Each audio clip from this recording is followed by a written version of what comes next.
आज ही डाउनलोड करें और अपने पसंदीदा शोज का आनंद लें। सोया, हमें वो पेपर्स उनसे पहले ढूंढने होंगे।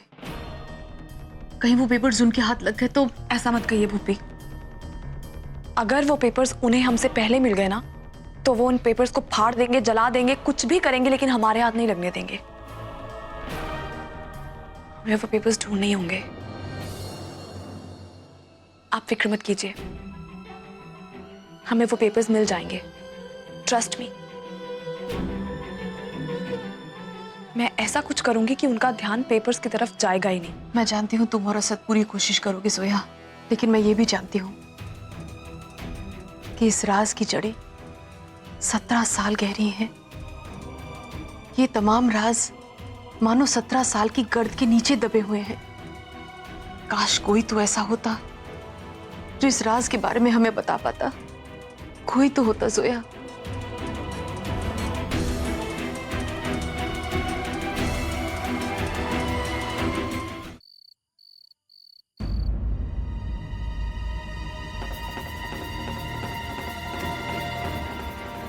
हैदर साहब, भले ही मेरे अब्बू आपको इस घर से ना निकाल पाए, लेकिन मैं आपको इस घर से निकाल रही हूँ।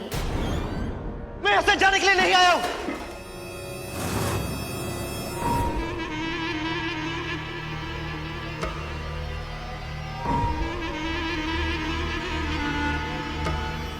मैं अपना हिसाब पूरा करने के लिए आया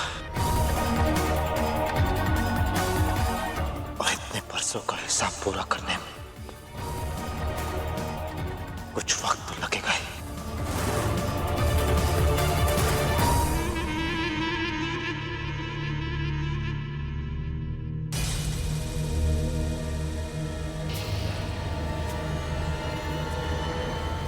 अम्मी, मैं ले जाता हूँ ना सारा मौसी को, दिखा दूंगा उन्हें गुड़िया की फैक्ट्री। पास ही तो है। ठीक है हैदर बेटा, ले जाओ और जल्दी वापस आना। ठीक है अम्मी।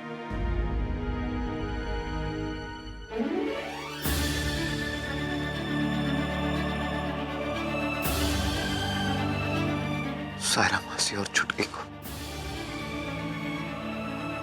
मैं ही वहां लेके गया था, पर मुझे क्या पता था कि वहां क्या होने वाला है। हैदर, तुम और जोया यही रुको, मैं अभी आई। जी।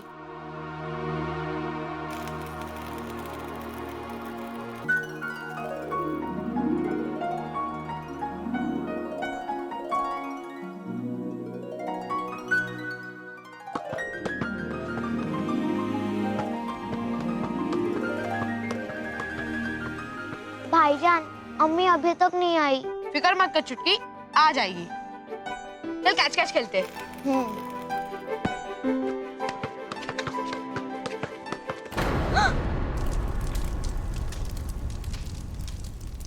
भाईजान, भाईजान आंख, भाईजान अम्मी अंदर है।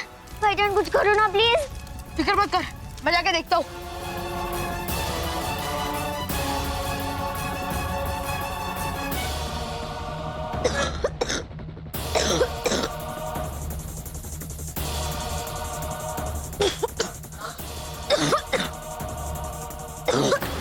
तुम्हें उसे मारने की क्या जरूरत थी रजिया? कोई और रास्ता भी तो निकल सकता था। मेरे पास कोई और रास्ता बचा ही नहीं था जी। क्या करती मैं? माशरे में हमारी इज्जत है, रुतबा है, वो सब जाने देती क्या? बदनाम होने देती? और वो भी आपकी गलती की वजह से।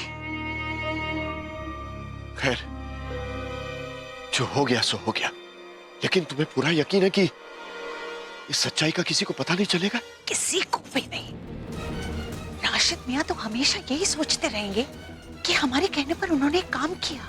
इस बात का तो उन्हें कतई अंदाजा नहीं है कि हमने उन्हें फैक्ट्री में आग लगाने को क्यों कहा। और ना ही उन्हें इस बात की खबर है कि अंदर एक लाश थी।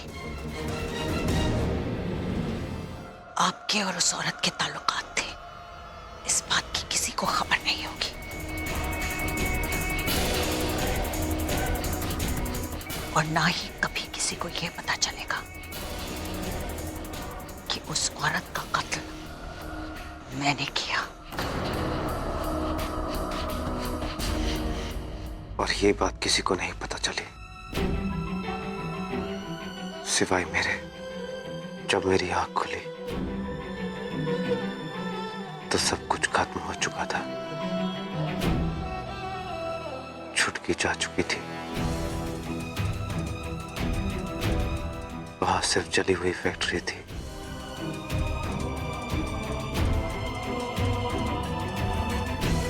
मैं बहुत छोटा था, इसलिए ये बात मैंने किसी को नहीं बताई। गुड़िया फैक्ट्री को खो देने के साथ मैं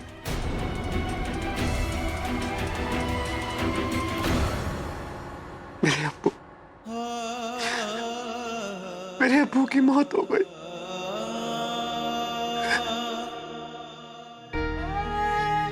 मेरी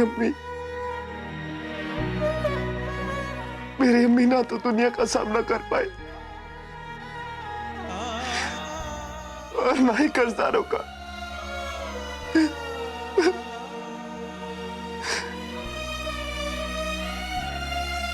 इसलिए उन्होंने भी अपनी जान ले ली। उस फैक्ट्री में मेरी मासी की लाश ही नहीं जली, बल्कि मेरी जिंदगी, मेरी खुशियां सब जल के राख हो गई।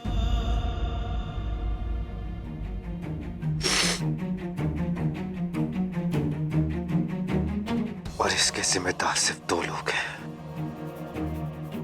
परसों तक मैंने उन्हें तलाशा है और उन्हें उनकी किए की सजा देना ही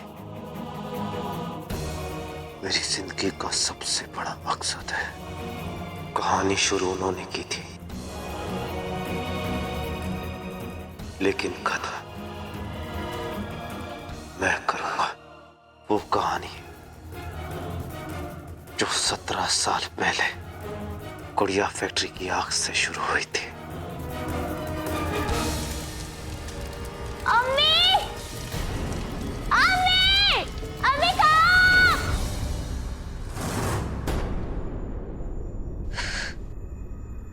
या अल्लाह, फिर से वही हुआ। और अब अचानक इतने अरसे बाद फिर से वही ख्वाब क्यों आया मुझे? क्यों आता ये ख्वाब मुझे? जैसे किसी शख्स ने या किसी चीज ने पुरानी यादों को ताजा कर दिया।